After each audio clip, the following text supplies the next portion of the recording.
အခြေခံကြတဲ့သူရဲ့画笔လေသူရဲ့ Chinese character ရေးတဲ့အချိန်မှာကျွန်တော်အဲ့ဒီမှာအရင်သုံးဝင်နော်စကလုံးတွေရေးတဲ့အချိန်မှာ Chinese ရဲ့စာဘယ်လိုပြောမလဲသူကတုတ်ချောင်းတွေနဲ့ဖွဲ့စည်းရတယ်လို့ဆိုတော့အဲ့ကျွန်တော်စာအုပ်မရေးခင်ဆိုကျွန်တော်ဒီတုတ်ချောင်းကိုဘယ်လိုပြောမလဲကျွန်တော်တို့ ਨੇ ရှုရှိအောင်ရေးလုပ်ရမယ်နော်ဘယ်လိုပြောမလဲကျင့်သားရအောင်ပေါ့ကျင့်သားရအောင်ဟုတ်ပြီကျင့်သားရအောင်ဒါမိတ်နေဒီဗမာမြန်မာစကားကကျွန်တော်ပြောရင်ပြောနေတော့အရင်မိတ်နေဟုတ်တယ်မြန်မာဟုတ်ပြီကျင့်သားရအောင်လို့ရဟုတ်ပြီပထမတစ်လုံးကိုတည်ဘာမှမရှိသူကကြည့်လိုက်သူ့မှာဘာမှမရှိသူကတည်ဖြစ်တာဒီလိုမျိုးတုတ်ချောင်းနဲ့တည်ဒီမျိုးချလိုက်တာကိုတည်လို့ခွင်နော်ကျွန်တော်ဆက်ချင်းလိုက်တယ်တော့ဒါဘာသုံးဝင်မှာလဲနော်ဒီတစ်ခုလို့တည်ကကျွန်တော်တည်ပြီဟုတ်ပြီတည်ပြီဆိုတော့ကောင်းတာပေါ့အခုတည်သွားပြီဆိုတော့ကောင်းတာပေါ့ဒါကိုတည်လို့ဖတ်တယ်နော်တည်ဒါကိုတည်လို့မှတ်ထားမယ်ဟုတ်ပြီတည်ရပြီဆိုတော့ရှိသေးတယ်ဒီနေ့10ခုလောက်လေးတာရအောင်တည်ပြီးရင်ဟန်ကြည့်လိုက်很到很လို့ဖတ်မလို့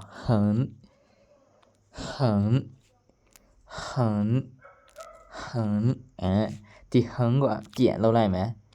ပြန်ပြီးပြန်ဟန်ဟုတ်ပြီနော်ဒီခေါက်ဟန်လေးတစ်ခုရပြီပြန်လေးတစ်ခုရပြီနောက်တစ်ခုပါရှိရမလားနောက်တစ်ခုကနာဖြည့်နော်ဖြည့်ရင်လာရအောင်ဖြည့်这要先拉没撇，做那那贵嘞那撇呢，这是撇，后边撇到撇了嘛他们，大人记住没？撇到撇后的呢，打撇来了没？撇后边那个三那边也没说点横撇。ဟုတ်ပြီ3ခုရပြီနောက်တစ်ခုကဘာလေးလာမလဲဆိုတော့ဖြည့်ဆိုရင်နဒါနဖြစ်မယ်ဒါနနော်နအခုနဟာနဲ့ချားသွားမလားအခုနဟာဒီဘက်နော်ကြည့်အခုနဟာဒီဘက်ဖြည့်ကဒီဘက်ဖြည့်就是ဖြည့်ဒီဘက်ဆိုရင်နဒီလိုနည်းနည်းဟိုဘက်ဒီဘက်နည်းနည်းကွာသွားဖြည့်ဆိုရင်ဒီဘက်လာမယ်နဆိုရင်ဟိုဘက်သွားမယ်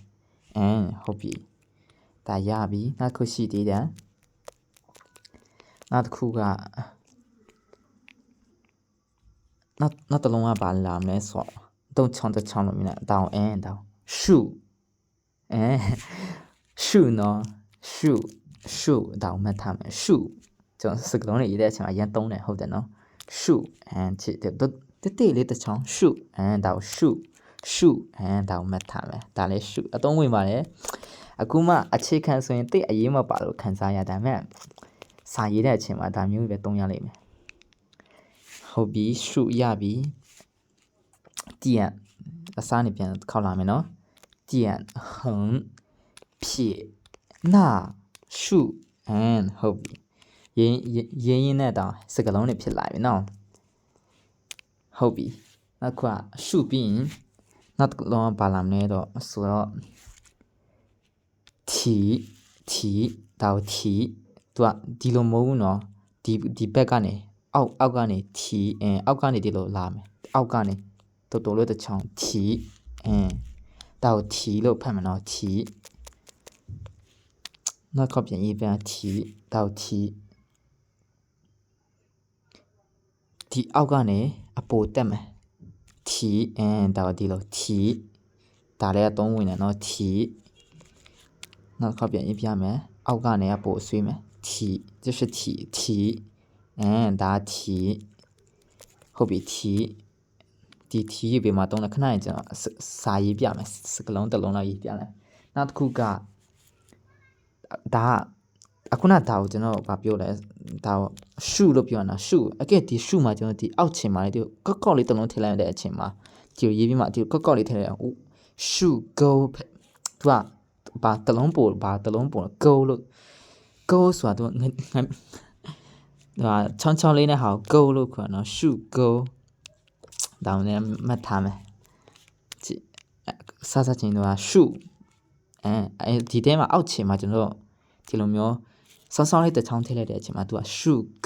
go ဆိုပို့လာတယ်အတန်ထွက်လေး go ဆိုရင်ဒီမျိုးဆောင်းလေးရော go လို့ဖတ်တယ်သူကလည်းဒီ shoot go ဆိုရင်သူကလည်း go ဖြစ်လာတယ်ပြီးရင်နောက်တစ်ခု shoot နောက်တစ်ခုက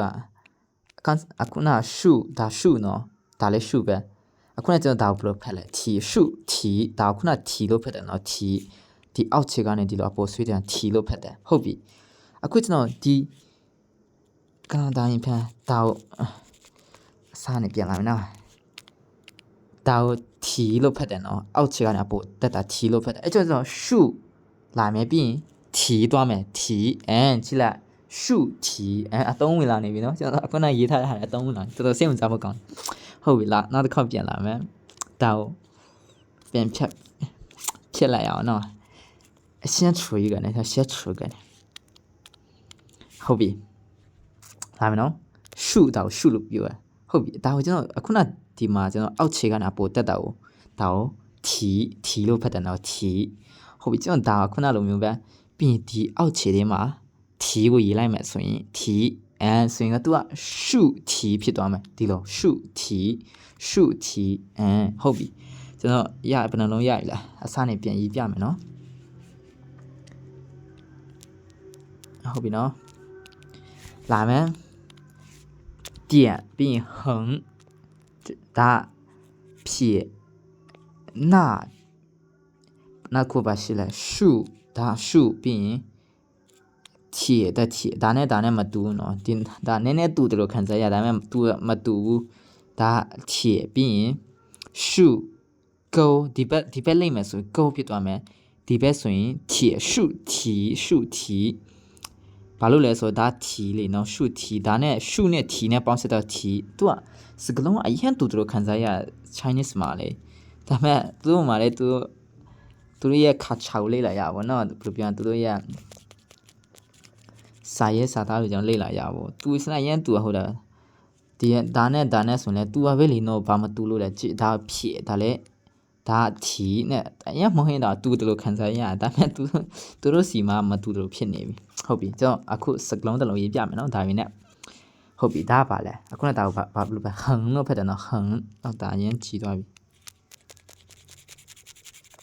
စကလုံးတစ်လုံးရေးပြပြီးမှအဆုံးတက်လိုက်ရအောင်and ဒါဟန်ပြီးရင်ပါလာမလဲand ဒါဖြစ်ပေါ့ပြီးရင်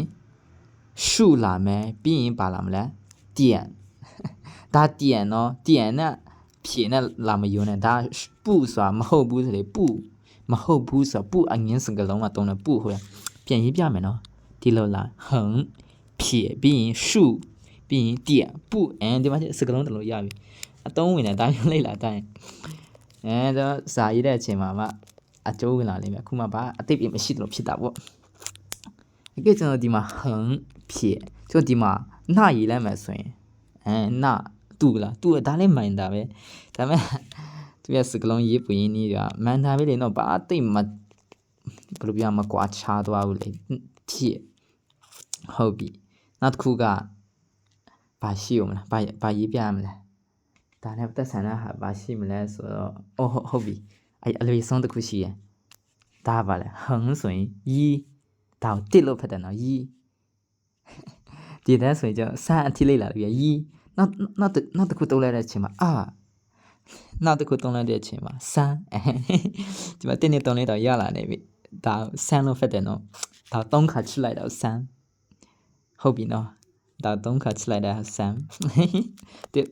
ဒီ3ခါချစ်လိုက်တာနဲ့လေ့လာတွေးပြီးမှလေဒီစကားလောက်တော့လေရလားလို့ဖြစ်နေအောင်ဒါအစပဲရှိတယ်ဒါဘာမှမဟုတ်သေးနော်တောင်ရအရင်ဆုံးလေ့လာထား